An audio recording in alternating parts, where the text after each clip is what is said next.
Bismillahirrahmanirrahim. Qala al-muallif rahimahullahu ta'ala, nafa'ana Allahu bihi wa bi'ulumihi fid darain amin. Babu ma yaqulu idza waqa'a fi halakatin. Pelajaran kita hari ini dalam al-azkar adalah bab tentang ucapan, yakni doa apabila kita terjerumus kepada sesuatu yang mencelakakan kita. Kecelakaan atau terjadi guncangan-guncangan yang akan mencelakakan, atau telah terjerumus ke dalam kecelakaan itu, terhimpit di mana saja, terjebak sesuatu, intinya sesuatu yang mencelakakan, menyulitkan dalam perkara hidup apa saja, baik secara jasmani, rohani, atau dalam bidang apa saja, ekonomi dan lain-lain. Nah, ini Nabi ajari. Biasanya manusia itu ketika ia mendapatkan kemudahan, ia merasa bahwa Allah memuliakannya lewat kemuliaan dan kemudahan itu. Kemudahan dalam sisi kesehatan, kemudahan di dalam perkara harta, dalam perkara kehidupan dunia. Manusia itu akan mengira bahwa itu bentuk kemuliaan yang Allah beri padanya. Itu yang ada di benak manusia. Kemudian sebaliknya, manusia itu apabila ia diberikan Allah kesulitan, apabila ia diberikan Allah kecelakaan, apabila Allah berikan kepadanya itu kesempitan hidup di dunia dalam berbagai urusan yang menyulitkan dirinya, urusan rumah tangga, urusan semua urusan, ia akan merasa bahwa pada saat itu Allah menghinakan dirinya. Itu adalah tabiat manusia. Tapi Allah SWT membantah itu. Kenapa? Karena tabiat yang ada yang demikian itu, pikiran-pikiran yang ada seperti itu, Allah jelaskan tentang pikirannya orang kafir. Pikirannya orang beriman tidak seperti itu. Jadi kalau ada orang yang merasa demikian, ketika ia berada dalam kelapangan, dalam kesehatan, dalam kemudahan semuanya, dia merasa Allah pada saat itu memuliakannya, itu adalah pola pikirnya orang kafir. Sebaliknya, kalau dia dalam kesulitan, apa saja kesulitan yang dialami manusia, dia merasa pada saat itu Allah menghinakan dirinya, tidak lagi sayang padanya, itu juga ditolak oleh Allah. Itu pola pikirnya orang kafir. Lalu pola pikir yang benar itu yang seperti apa? Nah, kalimat yang demikian ini dijelaskan Allah SWT di dalam Al-Quran, yakni dalam surat Al-Fajr. A'udzu billahi minasy syaithanir rajim. Bismillahirrahmanirrahim. Fa ammal insanu idza mabtalahu rabbuhu fa akramahu wa na'amahu fa yaqulu rabbi akraman. وَأَمَّا إِذَا مَا ابْتَلَاهُ فَقَدَرَ عَلَيْهِ رِزْقَهُ فَيَقُولُ رَبِّي أَهَانَنِ كَلَّا بَل لَّا تُكْرِمُونَ الْيَتِيمَ. Ini surat Al-Fajr ayat 15 sampai 17. Imam Al-Qurtubi dan Imam Ibnu Katsir menjelaskan ini. Pikiran yang dijelaskan Allah dalam ayat ini adalah pikirannya orang kafir.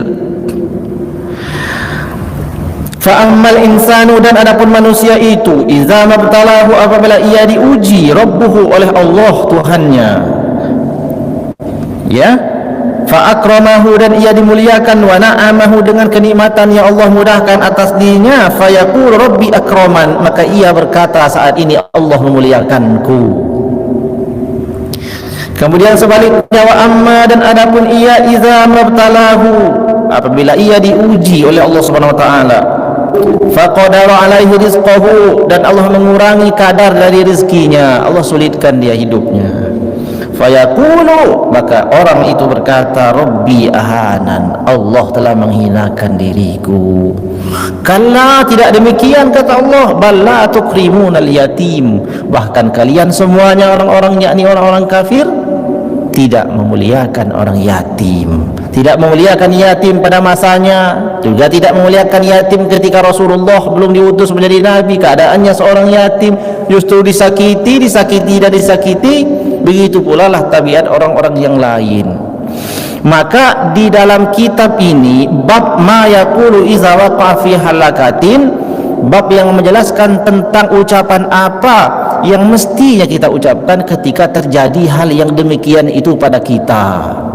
Ketika kita berada pada kesulitan, jauhi pikiran ini, pikirannya orang kafir ini. Ketika terjadi menimpa kita perkara yang memudahkan kita, jangan pikirin bahwa pada saat itu Allah memuliakan kita. Belum tentu, jangan-jangan itu istidraj. Apa istidraj itu? Allah mudahkan seseorang, Allah berikan ia kelapangan hidup, sedangkan orang tersebut di dalam kemaksiatan, sedangkan orang tersebut di dalam kezaliman, sedangkan orang tersebut dalam keadaan menzolimi orang lain. Lalu bagaimana mungkin dia sedang dimuliakan Allah pada posisinya yang demikian itu? Makanannya haram, ucapannya kotor, perbuatannya zalim, hanya karena dia diberi kemudahan di dunia, lalu pada saat itu Allah memuliakannya? Tidak seperti itu. Jadi ketika kita ini sedang Allah beri kemudahan, ingat, kendalikan diri, jangan terlalu percaya diri, jangan-jangan ini istidraj. Jadi ketika kita diberi Allah kemudahan itu istighfar juga, astagfirullahaladzim, lalu merenung, kita cek jalurnya benar nih, hasilnya benar, asalnya benar, digunakan untuk yang benar, ucapkan alhamdulillah, mudah-mudahan ini adalah rahmat dari Allah, hati-hati menggunakannya. Lalu kemudian bila sebaliknya sedang sulit, jauhi perasaan Allah sedang menjadikan kita betul-betul hina. Jangan. Karena orang beriman itu yang benar, kata Imam Ibnu Katsir dalam tafsirnya menjelaskan ayat-ayat yang tadi kita baca itu, bagi orang muslim itu semuanya sama posisi itu. Dalam keadaan ia itu senang dan mudah, itu ujian dari Allah untuk melihat dia tetap takwa enggak ketika dikasih ujian berupa kemudahan.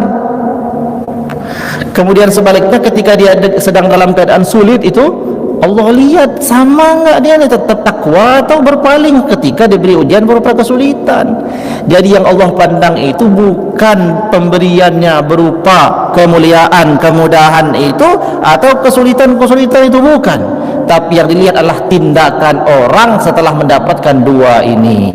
Nah, orang beriman dapatnya sulit, dia tetap taat pada Allah, dia tetap berprasangka baik kepada Allah. Ini ujian Allah ini. Dan ujian Allah itu apa ibaratnya? Untuk meningkatkan dan menaikkan derajat. Nah, kita aja di dunia ini, orang-orang yang sudah mendahului kita itu Pak, orang yang paling bersyukur hari ini adalah orang yang paling banyak ujiannya ketika di dunia, orang yang paling susah.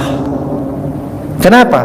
Karena sebaliknya yang diterima banyak ujian, banyak pula pahalanya, ya.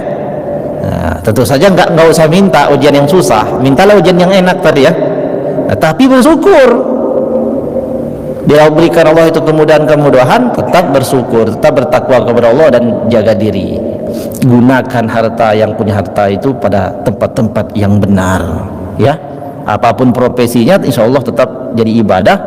Kalau setelah kita dapatkan harta-harta dan kemudahan itu, tetap kita gunakan di jalur yang benar. Itu baru sifatnya orang mukmin. Jadi membedakan antara orang beriman dan tidak itu, dia melihat kalau orang beriman nih dikasih kemudahan, itu ujian dari Allah, dia gak terlena karena dia tahu ini ujian nih, bukan untuk menyombongkan diri, ujian dari Allah. Kalau kita sombong berarti nggak lulus kita. Susah ya sama, dia sadar nih ujian dari Allah. Kalau kita terlalu banyak mengeluh dan mengeluhnya kepada manusia, ya terlalu banyak mengeluh, kita tampakkan kesulitan seolah-olah orang nggak punya kesulitan. Ingat, di dunia ini nggak ada orang yang nggak punya kesulitan, nggak ada di dunia ini orang yang tidak ada ujian, nggak ada. Semakin kuat keimanan orang, semakin berat ujiannya. Maka dikatakan ujian paling berat itu ujiannya para nabi, para rasul. Tapi karena mereka tahu ini ujian dari Allah, tetap tegar mereka, tetap senyum mereka, tetap senang di hadapan orang meskipun sedang menghadapi banyak ujian. Nah, jadi kita demikian juga belajar seperti itu kita. Jadi Kita anggap ini ujian lah, kita anggap kecil aja insyaallah ya ujian itu. Kalau dijalani aja, dijalani. Ujian berat kecil sama aja. Allah enggak kasih kalau kita enggak kuat. La yukallifullahu nafsan illa wus'aha dalam berbagai perkara. Jadi insyaallah akan dilewati. Nah, nabi kita, Bapak Ibu sekalian, kalau kita ini dapat ujian tadi itu, kebetulan lagi susah ujiannya, dikasihlah cara, jangan kemana-mana, kembali kepada Allah, diajari doa. Rawaina fi kitab Ibn Sunni, kami riwayatkan di dalam kitab Imam Ibn Sunni, an Ali radhiyallahu anhu qala, dari Imam Ali radhiyallahu anhu berkata, qala Rasulullah sallallahu alaihi wasallam, telah berkata, kata Imam Ali, Rasul sallallahu alaihi wasallam kepada siapa? Kepada Imam Ali. Ini Imam Ali ini memang istimewa nih, enggak minta, sering diajarin. Kalau yang lain tuh sering minta dulu, ya Rasulullah ajari aku tentang suatu kalimat. Nah, seperti itu. Kalau Imam Ali ini menantunya, ya, menantunya Rasulullah, suami daripada putri kesayangannya yang namanya Fatimah Zahra, dan orang yang agung Imam Ali ini, dapat julukan karamallahu wajhah. Nah, Imam Ali diajak ngobrol Nabi. Ya Ali, wahai Ali, kata Nabi, ya Aliun, ala u'allimuka kalimatin, mau enggak kamu aku ajari kalimat-kalimat, doa-doa. Iza waqa'ta fi wartatin qultaha, kalau nanti kamu berada dalam kesulitan, kesusahan, ucapkan ini. Ya, seolah-olah Nabi itu dah tahu kalau di depan nanti Imam Ali itu akan dapat banyak kesulitan. Dan nyatanya memang kesulitannya Imam Ali yang dihadapi itu sangat banyak, pemberontakan, sampai kepada akhirnya beliau sendiri adalah syahid, ya, syahid, dibunuh oleh siapa? Abdullah ibn Muljam namanya. Jadi ketika sedang sholat subuh, sedang tidak siap untuk berperang, lalu ditikam dan beliau syahid. Nah, tapi sebelum itu kesulitan yang dihadapi Imam Ali luar biasa banyaknya. Seolah-olah Nabi bakal tahu yang demikian, maka Nabi ajari doa-doa. Kalau pada saat kamu sedang berada di dalam kecelakaan yang sulit tadi itu, qultaha, ucapkan kalimat-kalimat itu. Qultu, aku berkata, kata Imam Ali, bala, mau ya Rasulullah, ja'alani Allahu fidak, semoga Allah menjadikan aku tebusanmu, kata Imam Ali. Qala, berkata Rasul, iza waqa'ta fi warqatin, apabila kamu telah terjerumus ke dalam sebuah kesulitan yang sangat sulit, faqul, maka berkatalah engkau pada saat itu, ucapkanlah ucapan ini. Apa ucapannya? Bismillahirrahmanirrahim, wala hawla wala quwwata illa billahil aliyyil azim, fa inna Allah ta'ala yasrifu biha ma sya'a min anwa'il bala. Wahai Ali, saat engkau berada dalam kesulitan yang sangat sulit itu, maka ucapkan, dipejamkan mata, diyakini, serahkan kepada Allah, lalu ucapkan Bismillahirrahmanirrahim, dengan menyebut nama Allah yang Maha Pengasih lagi Maha Penyayang.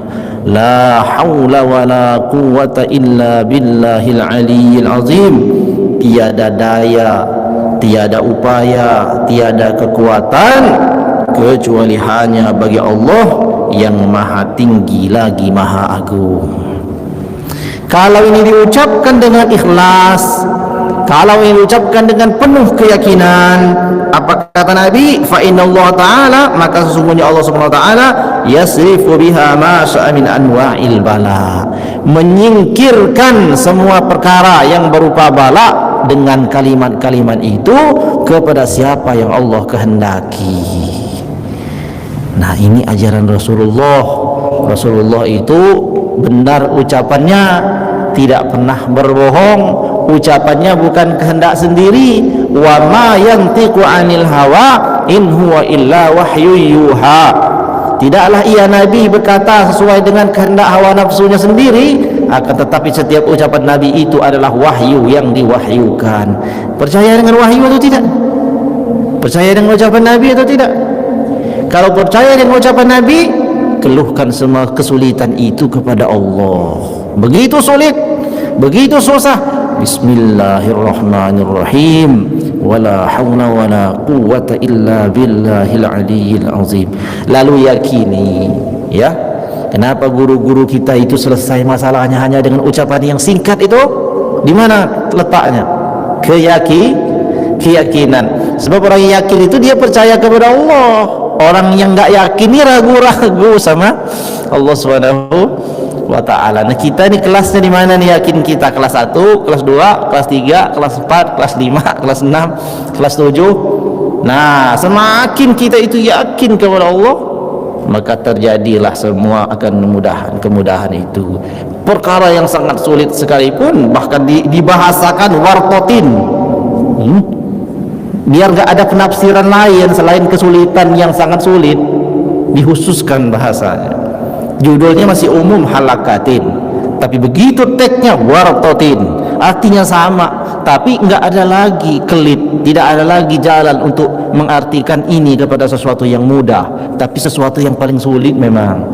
Jadi begitu sulit, ucapkan bismillahirrahmanirrahim, wala haula wala quwwata illa billahil aliyyil azim. Yuk kita sama-sama kita ikuti. Bismillahirrahmanirrahim, wala haula wala. Ayo saya ulangi. Bismillahirrahmanirrahim, wala haula wala quwwata illa billah al-aliyyil azim.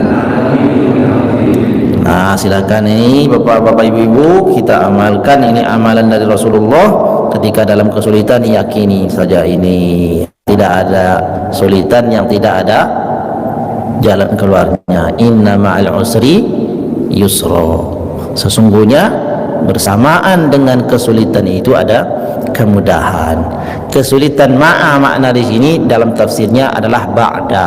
Setelah kesulitan itu ada kemudahan. Tapi dibahasakan dengan kata bersama karena dekatnya, begitu selesai langsung mudah. Dan kemudahan itu dan kesulitan itu diapit oleh dua kemudahan.